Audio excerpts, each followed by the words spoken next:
Welcome to free online classes of physics with Lambor sir.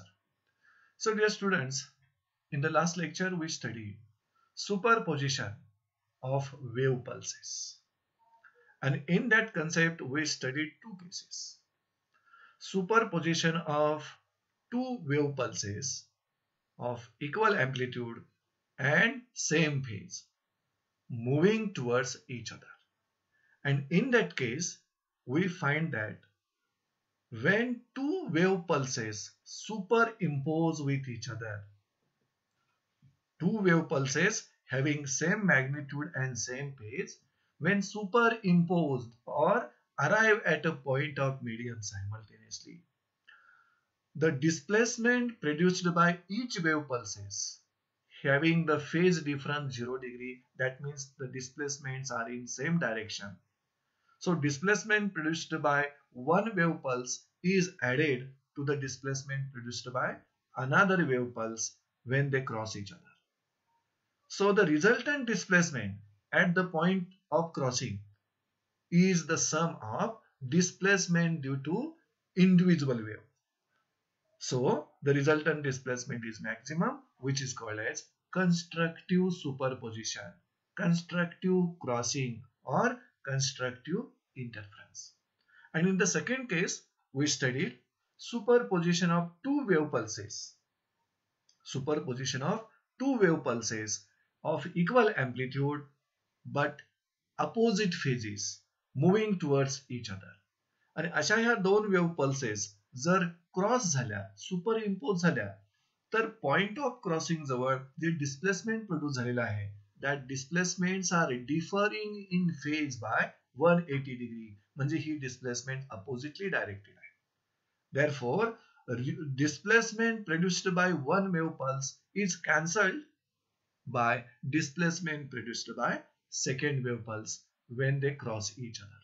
Hence, the resultant displacement at that point is equal to difference between individual displacement due to the both wave pulses. So that resultant displacement is minimum. And this is called as destructive interference or destructive superposition of the wave pulses. आणि त्याच ठिकाणी आपण waves superposition of two waves देखील extended concept समजावून घेतला. Superposition of two waves having same amplitude and same phase, and secondly superposition of two waves having same amplitude but opposite phase. मग two waves same amplitude same phase superimpose झाल्या तर constructive interference produce होतो, आणि two waves same amplitude opposite phase जर superimpose झाल्या तर destructive interference produce होतो. या पद्धतीनं लास्ट लेक्चरला आपल्याला superposition of wave pulses study केलेला आहे.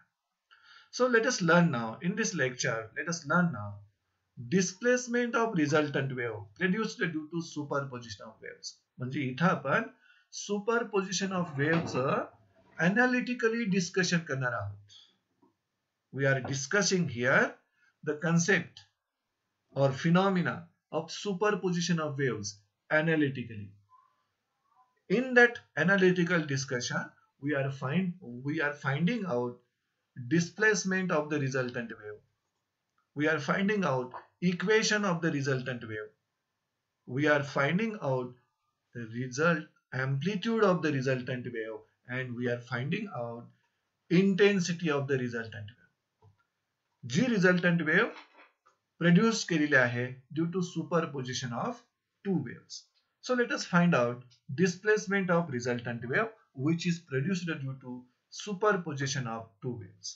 So we consider two waves traveling through a medium and arriving at a point of medium simultaneously. So we have considered two waves. Medium मधून travel होत आहेत and arriving at a point of medium simultaneously.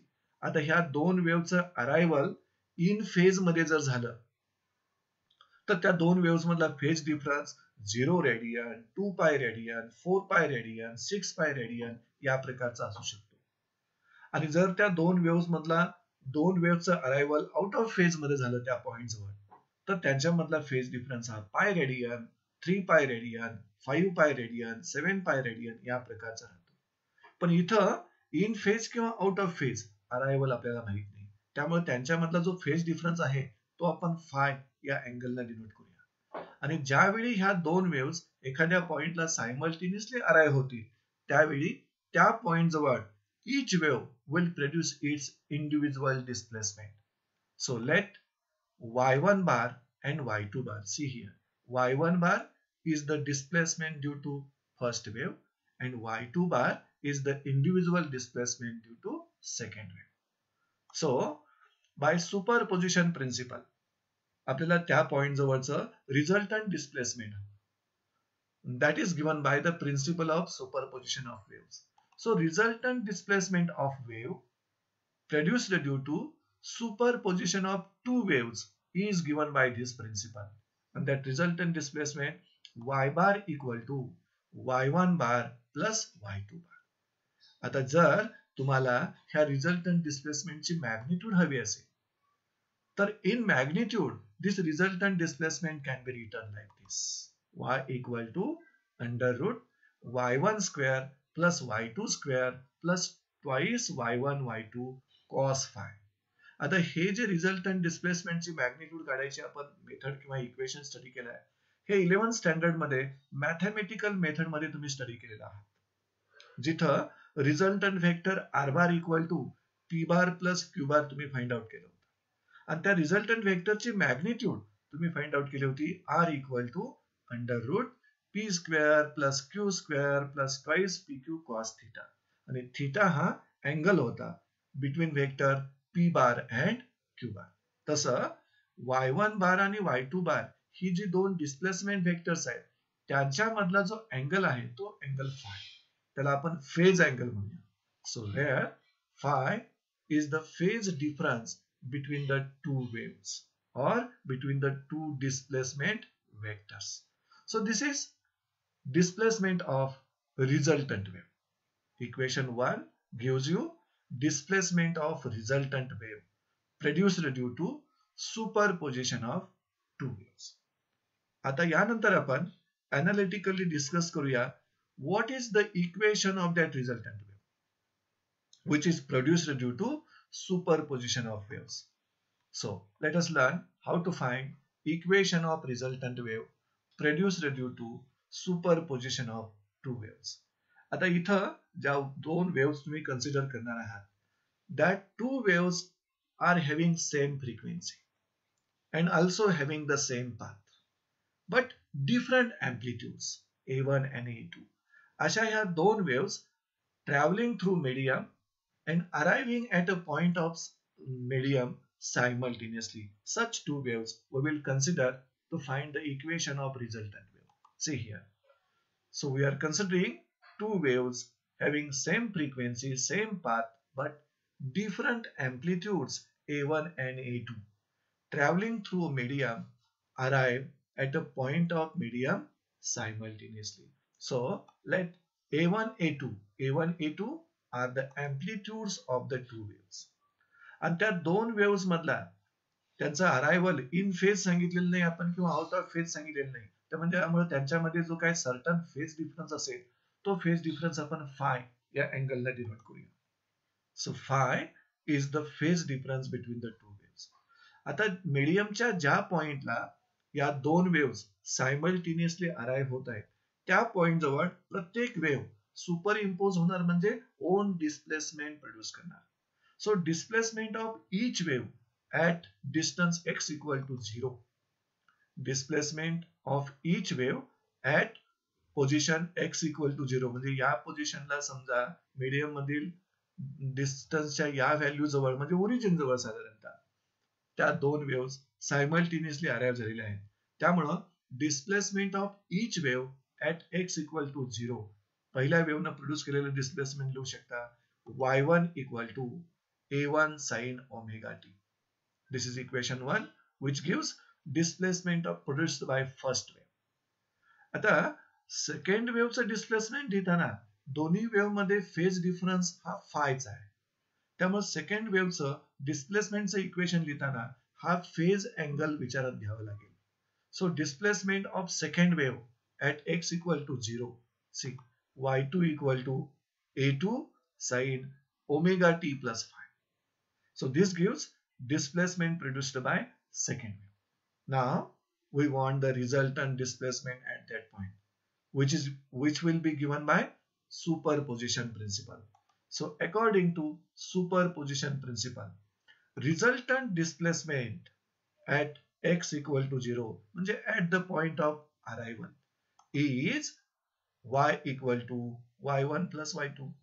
आता इथं y1 ची value equation 1 मध्ये आहे आणि y2 ची व्हॅल्यू इक्वेशन 2 मध्ये आहे. Let us substitute. See here the value of y1 and value of y2. आता इथं sin omega t plus five याचं एक्सपान्शन ट्रिग्नॉमेट्रीच्या फॉर्म्युल्याने तुम्ही करू शकता, sin a प्लस बी, आणि ते एक्सपान्शन कसं असेल पहा. a1 sin omega t as it is आपण लिहिला आणि a2 कॉमन घेतला. sin ओमेगा टी प्लस फायचं एक्सपान्शन पहा, sin omega t cos phi plus cos omega t sin phi. पुढे काय करणार, हा ब्रॅकेट जर तुम्ही सोडवलात तर a2 न याला मल्टिप्लाय करावं लागेल plus a2 into this two terms. मग या पहिल्या आणि दुसऱ्या टर्म मधून तुम्हाला a2 कॉमन या पहिल्या आणि दुसऱ्या टर्म मधून आपल्याला साइन ओमेगा टी कॉमन घेता येईल. त्यामुळे ब्रॅकेटमध्ये काय राहील, a1 plus a2 cos five, आणि नंतरची जी टर्म मिळेल तिथून तुम्हाला a2 cos omega t sine phi ते आपण रिअरेंज करून कसं लिहिणार पहा. See here, therefore y equal to a1 plus a2 cos phi, पहिल्या आणि दुसऱ्या टर्म मधून कॉमन घेताना आपण साइन ओमेगा टी प्लस इथं a2 साइन फाय एकत्र लिहिलं multiplied by cos omega T. आता या इक्वेशन मध्ये हे जे दोन ब्रॅकेटेड टर्म्स आहेत त्याच्यासाठी आपण सबस्टिट्यूट करणार आहोत.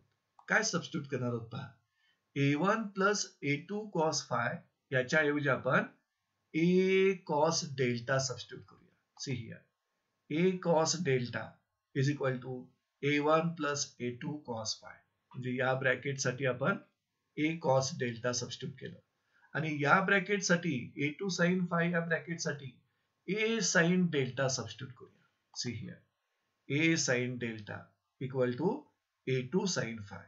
So this are the equation 3 and 4 की ज्या इक्वेशन ना तुम्ही सबस्टिट्यूशन ठेवलेला आहात, a cos delta equal to a1 plus a2 cos phi आणि a sin delta equal to a2 sin phi.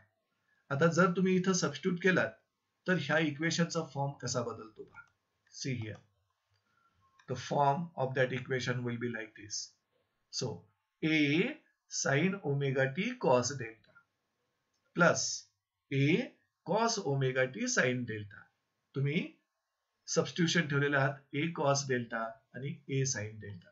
आता या दोन्ही टर्म मधून a जर कॉमन काढलात तर तुम्हाला लिहिता येईल a into bracket sin omega T into cos delta plus cos omega T into sin delta, and this bracket is nothing but expansion of sin a plus b, म्हणजेच sin omega t plus delta.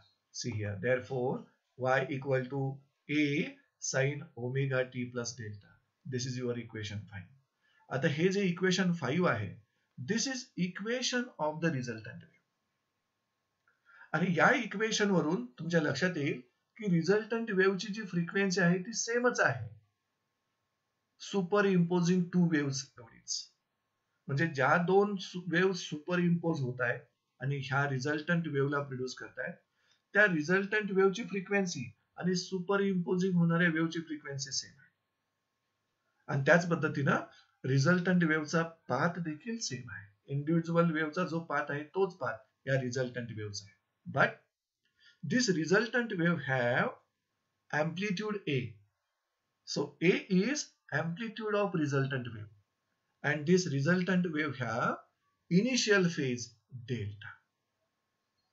So this is the equation of resultant wave of same frequency, same path, but resultant amplitude A and resultant initial phase delta. So in this way we find out equation of resultant wave which is produced due to superposition of two waves. आता यावरून आपण ह्या resultant वेव्हच्या equation वरून आपण amplitude of resultant wave find out करूया. आणि ती amplitude of resultant wave find out करण्यासाठी आपण इक्वेशन 3 आणि इक्वेशन 4 चा विचार करणार आहोत. सी हियर इक्वेशन 3 आणि 4 कोणते आहेत बघून घ्या. सी हियर इक्वेशन 3 आणि इक्वेशन 4 ह्या दोघांचा आपण स्क्वेअर करणार आहोत.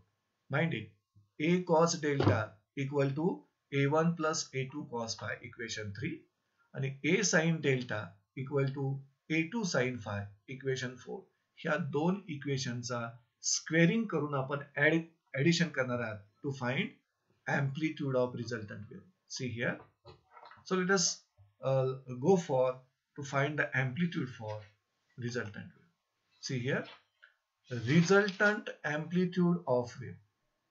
To find this resultant amplitude, we will square and add equation 3 and 4.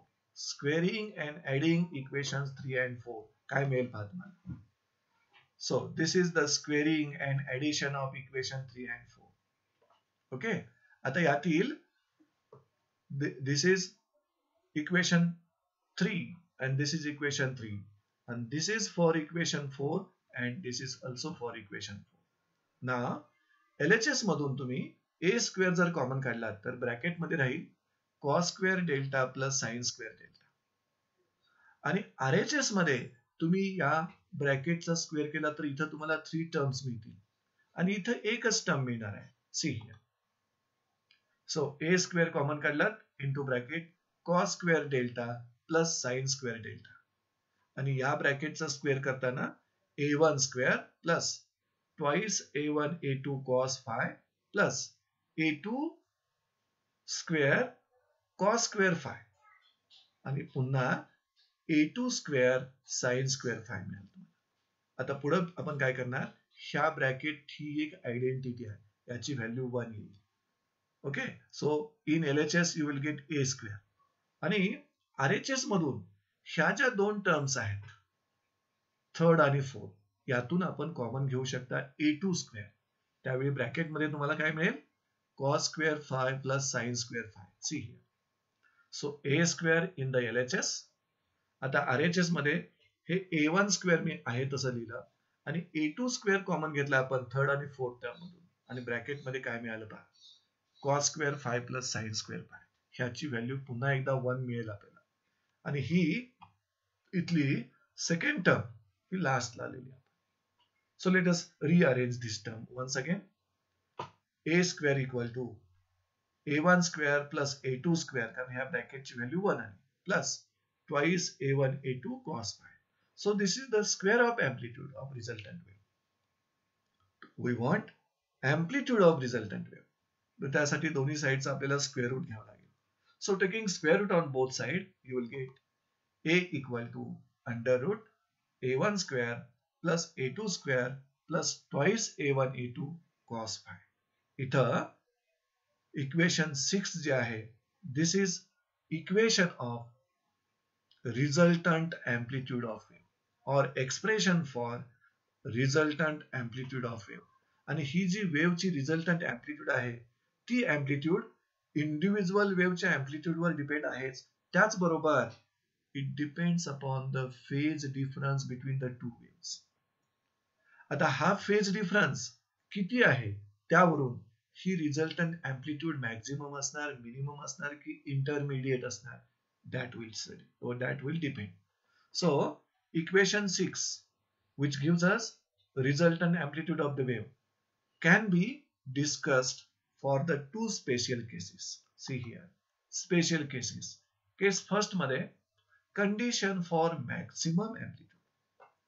म्हणजे वेव्हची जी तुम्हाला रिझल्टंट एम्प्लिट्यूड मिळालेली आहे ती रिझल्टंट एम्प्लिट्यूड मॅक्झिमम कधी असणार त्याची कंडिशन. आणि आपल्याला सर्वांना माहिती आहे कन्स्ट्रक्टिव्ह इंटरफरन्स किंवा कन्स्ट्रक्टिव्ह सुपरपोजिशन होत असताना ज्या वेव्ह सायमल्टेनियसली अराइव्ह होत आहेत त्या वेव्हज मधला फेज डिफरन्स एकतर 0 रेडियन पाहिजे, 2 पाय रेडियन पाहिजे, 4 पाय रेडियन पाहिजे किंवा 6 पाय एक्सेट्रा. मग अशा पद्धतीनं जर वेव्ह सायमल्टेनियसली अराइव्ह होऊन सुपर इम्पोज झाल्या तर त्या ठिकाणी तुम्हाला रिझल्टंट डिस्प्लेसमेंट मॅक्झिमम मिळेल, रिझल्टंट अँप्लिट्यूड देखील मॅक्झिमम मिळेल. So condition for maximum amplitude is if the waves arriving at a point are in phase. म्हणजे मीडियमच्या ज्या पॉइंटला वेव्ह सायमल्टेनियसली अराइव्ह होत आहेत त्या वेव्स फेज मध्ये असतील, इन फेज मध्ये असतील, then phase difference between them will be, see here, त्या वेव्स मधला फेज डिफरन्स एक तर 0, 2 पाय, 4 पाय, 6 पाय, 8 पाय रेडियन असू शकतो किंवा याच्यापेक्षा पुढचे पण व्हॅल्यूज असू शकतात. Then resultant amplitude at that point. मग आपल्याला अँप्लिट्यूडचा फॉर्म्युला माहिती आहे, रिझल्टंट अँप्लिट्यूडचा फॉर्म्युला माहिती आहे, A equal to under root A1 square plus A2 square plus twice A1 A2 cos phi. आता त्या कॉस फायच्या ठिकाणी तुम्ही इथलं 0, 2 पाय, 4 पाय पैकी कुठलीही व्हॅल्यू सबस्टिट्यूट करू शकता.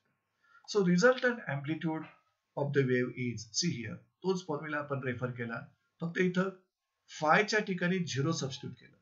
2 पाय पण सबस्टिट्यूट करू शकता, 4 पाय पण सबस्टिट्यूट करू शकता, आणि कॉस 0 म्हणजे 1, त्यामुळे तुम्हाला ब्रॅकेट मध्ये मिळेल A1 square plus A2 square plus twice A1 A2 इतकंच मिळेल.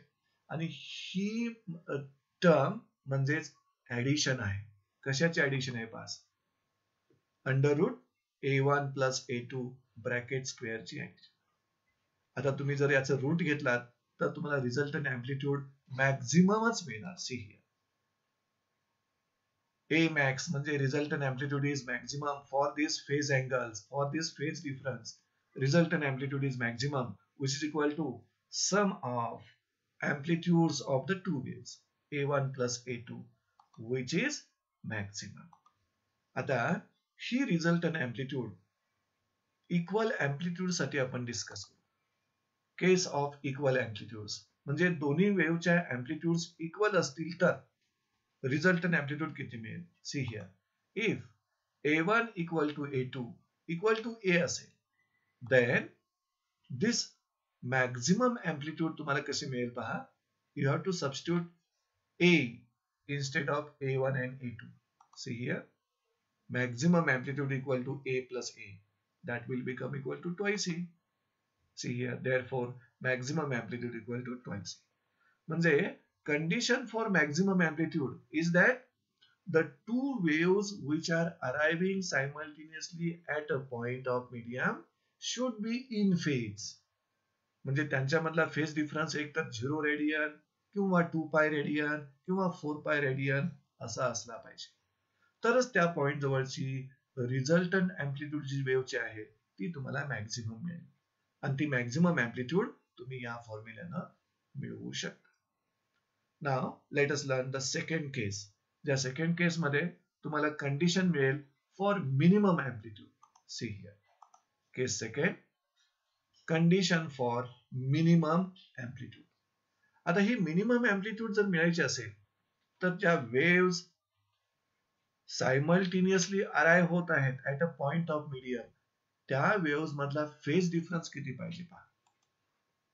See here, if the waves arriving at a point of medium simultaneously are out of phase, then phase difference between that waves will be phi equal to pi radian, 3 pi radian, 5 pi radian, etc.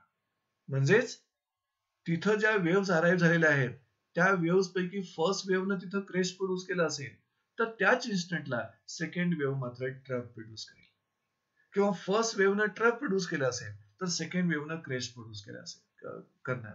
त्यामुळे त्या दोन wave मधला phase difference एक तर pi radian राहील, 3 pi radian राहील, 5 पाय राहील, 7 पाय, 9 पाय एक्सेट्रा. मग या प्रकारचा फेज डिफरन्स जर तिथं प्रोड्यूस झाला असेल तर रिझल्टंट अँप्लिट्यूड जी आहे ती रिझल्टंट अँप्लिट्यूड वेव्हची तुम्ही त्या मेन फॉर्म्युल्यानंच लिहिणार. A equal to under root A1 square plus A2 square plus twice A1 A2 cos phi होतं इथं. मग कॉस फाय ऐवजी यापैकी कोणताही अँगल तुम्ही लिहू शकता. आपण कॉस पाय जर लिहिलं तर कॉस पाय म्हणजे -1, म्हणजे इथं तुम्हाला मायनस साइन मिळेल. त्यामुळे ह्या तिघांचे एकत्रित व्हॅल्यू तुम्ही लिहित असताना you will get under root a1 minus a2 bracket square आणि ह्याचा जर तुम्ही रूट घेतलात तर मिळेल a1 मायनस a2 की जी रिझल्टंट अँप्लिट्यूड मिनिमम असेल. C here therefore resultant amplitude is minimum, a minimum equal to a1 minus a2 which is the minimum value. So let us discuss here case of equal amplitudes. म्हणजे त्या दोन wave superimpose होत आहेत त्या दोन्ही वेव्हच्या amplitude जर इक्वल असतील म्हणजेच if a1 equal to a2 equal to a असेल तर ही मिनिमम अँप्लिट्यूडची व्हॅल्यू किती मिळेल पहा. Then minimum amplitude a minus a, that will be 0. See here 0. So this is the condition for minimum amplitude. आणि minimum amplitude ची condition satisfy व्हायची असेल तर waves which are arriving at a point simultaneously should be out of phase किंवा opposite phase म्हणजे त्या waves मधला phase difference यापैकी कोणताही असायला हवा. So this is resultant amplitude of the wave. आपण पहिल्यांदा डिस्प्लेसमेंट ऑफ रिझल्टंट वेव्ह काढलं त्यानंतर इक्वेशन ऑफ रिझल्टंट वेव्ह काढलं त्यानंतर amplitude of resultant wave. So let us learn intensity of resultant wave produced due to superposition of two waves. See here intensity of resultant wave produced due to superposition of two waves. आता इथं ज्या दोन waves consider केलेल्या आहेत त्या दोन्हीही वेव्हच्या अँप्लिट्यूड्स different आहेत a1 आणि a2. त्याचबरोबर त्यांच्या इंटेन्सिटी देखील डिफरंटच असणार आहे. So let see here I1 and I2 are the intensities of the two waves. मग फर्स्ट वेव्हची इंटेन्सिटी I1 होती त्यावेळेला त्याची अँप्लिट्यूड a1 घेतलेली आहे आपण. सेकंड वेव्हची इंटेन्सिटी I2 ज्यावेळेला त्याची अँप्लिट्यूड सेकंड वेव्हची इंटेन्सिटी I2 त्यावेळेला त्याची अँप्लिट्यूड a2. जर तसं जर इथं I1 I2 त्या दोन वेव्हच्या इंटेन्सिटीज असतील तर a1 and a2 will be the amplitudes of that two waves. Now intensity of resultant wave is given by आपल्याला एक रिलेशन माहिती आहे इंटेन्सिटी आणि अँप्लिट्यूड मधलं. ऑसिलेशन टॉपिक मध्ये energy of particle performing SHM total energy of particle performing SHM मध्ये formula घेतला आपण E equal to half K A square. E equal to half K A square त्यातील half तर number आहे K हा force constant म्हणजे energy आणि अँप्लिट्यूडचं relation असं मिळालं की E proportional to square of amplitude. तिथून तुम्ही म्हणू शकता इंटेन्सिटी जी वेव्हची आहे ती इंटेन्सिटी आणि अँप्लिट्यूड वेव्ह यांच्यामधलं रिलेशन त्यावरून आपण रेफर करू शकता. Intensity is directly proportional to square of amplitude कारण आपल्याला माहिती आहे energy is directly proportional to square of amplitude. So intensity of resultant wave लिहिताना आपण हा फॉर्म्युला रेफर करणार as intensity of wave is proportional to square of amplitude. इथं आपल्याकडे दोन वेव्स आहेत ना मग पहिल्या वेव्हची इंटेन्सिटी I1 त्यावेळेला अँप्लिट्यूड a1 दुसऱ्या वेव्हची इंटेन्सिटी I2 त्यावेळेची amplitude a2. therefore we can write here I1 is proportional to a1 square and I2 is proportional to a2 square. So relation between intensity and amplitude of that individual wave.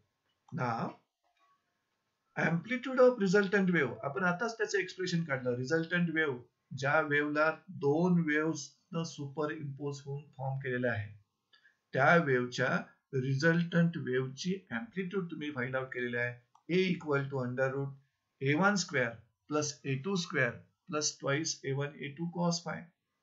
आता जर आपल्याला amplitude resultant वेव्हची माहिती असेल तर resultant वेव्हची intensity म्हणजे square of amplitude. So intensity of resultant wave काढायची असेल आपल्याला तर रिझल्टंट वेव्हच्या अँप्लिट्यूडचा तुम्हाला स्क्वेअर घ्यावा लागेल. therefore I proportional to a square. What is I?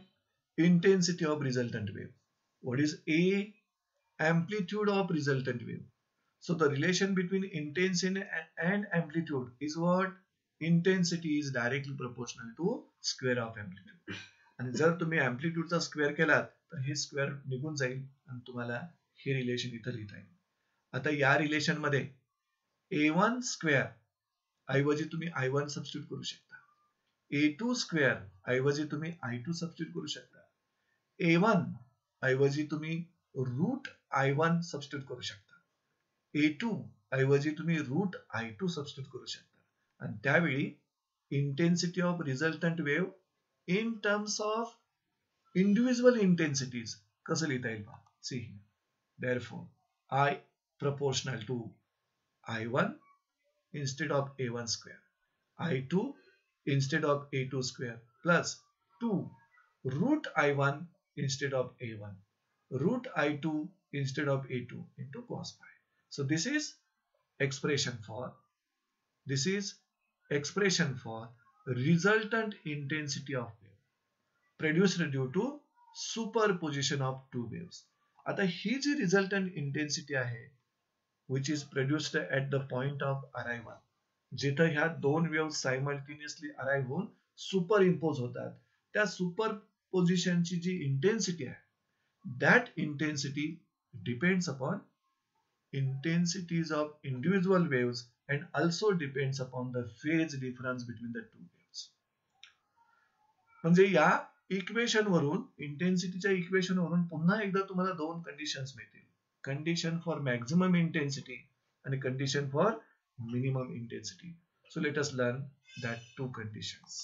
C here special cases मध्ये first case condition for maximum intensity. आता मॅक्झिमम इंटेन्सिटी कधी होणार? ज्यावेळेला अँप्लिट्यूड मॅक्झिमम असेल, ज्यावेळेला रिझल्टंट डिस्प्लेसमेंट मॅक्झिमम असेल, म्हणजे कन्स्ट्रक्टिव्ह इंटरफरन्स होईल त्यावेळी. So if the two waves which are arriving at a point simultaneously are in phase, then phase difference between that waves will be phi equal to 0, 2 pi, 4 pi, 6 pi radian, etc. Then resultant intensity is, आता जो आपण formula derive केला त्या फॉर्म्युल्यामध्ये जिथं cos phi आहे तिथं तुम्ही substitute करू शकता 0, फायच्या ठिकाणी 0, 2 पाय, 4 पाय यातील कुठलीही व्हॅल्यू सबस्टिट्यूट करू शकतो. पण इंटेन्सिटी आणि अँप्लिट्यूड, रिझल्टंट इंटेन्सिटी आणि रिझल्टंट अँप्लिट्यूड यामधलं रिलेशन आपण घेऊ शकता आय मॅक्स, कारण मॅक्झिमम इंटेन्सिटी घेतला proportional to A max square. See resultant intensity at that point is I max proportional to A max square, कारण त्या ठिकाणचे अँप्लिट्यूड मॅक्झिमम असणारच, कारण तिथं फेजिस हे आहे आणि मॅक्झिमम अँप्लिट्यूड म्हणजे a1 प्लस a2 असतात, त्याचा स्क्वेअर घेतला. पण इंडिव्हिज्युअल अँप्लिट्यूड मध्ये हा फॉर्म्युला लिहायचा असेल तर तुम्ही इक्वेशन 1 आता जे डिराइव्ह झालेले आहे ते घेऊ शकता. I max proportional to i1 plus i2 plus 2 root i1 root i2 आणि इथं मी cos फायच्या ठिकाणी 0 लिहिलेला आणि cos 0 म्हणजे 1, त्यामुळं इथं तुम्हाला प्लस साईनच मिळेल आणि ह्या तिघांची ऍडिशन म्हणजे स्क्वेअर मिळतो तुम्हाला. कुणाचा स्क्वेअर मिळतो पहा. See here I max proportional to i1 plus i2 plus 2 root i1 i2, म्हणजे इथून cos फाय फक्त 1 आल्यामुळं आहे त्या बाकीच्या टर्म्स आपण पुन्हा एकदा लिहिलेल्या आहेत. And this is the square of root i1 plus root i2 in bracket root i1 plus root i2 याचा जर स्क्वेअर केला तर तुम्हाला हा स्क्वेअर मिळेल. Therefore, maximum intensity at the point of arrival I max proportional to root i1 plus root i2 square, आणि याचा square केला तर पुन्हा एकदा तुम्हाला सेम टर्म मिळेल. So this is condition for maximum intensity. म्हणजे पॉइंट ऑफ अरायवल जवळ ज्या वेव्स अराइव्ह झालेल्या आहेत त्या इन फेज मध्ये अराइव्ह झाल्या असतील तर त्या पॉइंट जवळची इंटेन्सिटी जी आहे दॅट विल बी मॅक्झिमम, आणि ती मॅक्झिमम इंटेन्सिटी अँप्लिट्यूडच्या मदतीने काढायचं असेल तर हा फॉर्म्युला यूज करा आणि इंटेन्सिटीच्या मदतीने काढायचं असेल तर हा फॉर्म्युला यूज करा. Let us discuss now second case, condition for minimum intensity. See here, condition for minimum intensity. आणि आपल्याला माहिती आहे मिनिमम इंटेन्सिटी असेल तर एम्प्लिट्यूड पर मिनिमम असणार आणि मिनिमम एम्प्लिट्यूड ची कंडिशन माहिती आहे की phase difference between the waves arriving at that point should be pi, 3 pi, 5 pi, 7 pi. तीच कंडिशन इथं रेफर केली जाईल. So, if the waves arriving at a point of medium are out of phase, then phase difference between that waves will be phi equal to pi radian, 3 pi radian, 5 pi radian किंवा याच्या पुढच्या value 7 pi, 9 pi, 11 pi घेऊ शकता. Then resultant intensity at that point is, आता या phase डिफरन्सला resultant amplitude minimum असणार आणि amplitude आणि इंटेन्सिटीचं रिलेशन आपल्याला माहिती आहे डायरेक्टली प्रोपोर्शनल आहे. मग एम्प्लिट्यूड मिनिमम असेल तर इंटेन्सिटी देखील मिनिमम असणार. As intensity is directly proportional to square of amplitude, we can write here minimum intensity is directly proportional to square of minimum amplitude. आणि मिनिमम एम्प्लिट्यूड तुम्ही लिहिता a1 minus a2 त्याचा देखील square होईल. आणि जर ही रिझल्टंट इंटेन्सिटी तुम्हाला दोन्ही वेव्हच्या इंटेन्सिटीच्या फॉर्म मध्ये लिहायचं असेल तर फॉर्म्युला मिळेल minimum intensity proportional to I1 plus I2 plus 2 root I1 root I2 आणि इथं मी cos phi लिहिण्याऐवजी cos pi लिहिणार. म्हणजे यापैकी कुठलाही फेज डिफरन्स तुम्ही घेऊ शकता आणि cos phi म्हणजे -1 त्यामुळं इथलं साइन चेंज होऊन इथं मायनस साइन येईल. See here minimum intensity proportional to I1 plus I2 minus 2 root I1 into root I2 आणि ह्या तिघांना एकत्रित तुम्ही स्क्वेअर ब्रॅकेट मध्ये लिहायचं असेल तर ते कसं लिहू शकता. Therefore, minimum intensity at the point of arrival proportional to square root of I1 minus square root of I2 bracket square. So this is condition for minimum intensity. म्हणजे पॉइंट ऑफ अरायव्हल जवळ maximum intensity जर तुम्हाला form व्हायची असेल तर त्या waves should arrive in phase आणि त्याच्यामधला फेज डिफरन्स मग आपल्याला माहिती आहे 0, 2 पाय, 4 पाय आणि मिनिमम इंटेन्सिटी जर फॉर्म व्हायची असेल तिथं तर wave should arrive out of phase या कंडिशन नुसार जेणेकरून त्यांच्यामधला फेज डिफरन्स हा पाय, 3 पाय, 5 पाय एक्सेट्रा असला पाहिजे. So in this way for this lecture we are discussing analytically discussion for superposition of waves आणि ह्या analytical discussion मध्ये आपण displacement of resultant wave चं एक्सप्रेशन काढलं, इक्वेशन ऑफ रिझल्टंट वेव्ह चं एक्सप्रेशन काढलं, एम्प्लिट्यूड ऑफ रिझल्टंट वेव्ह चं expression काढलं आणि finally intensity of resultant wave चं एक्सप्रेशन काढलं. आणि इथं जी रिझल्टंट वेव्ह फॉर्म झालेली आहे that resultant wave is produced due to superposition of two waves. So in this way we are completed analytical discussion for the superposition of two waves. So in this way, so with this we are ending this lecture. Thank you friends.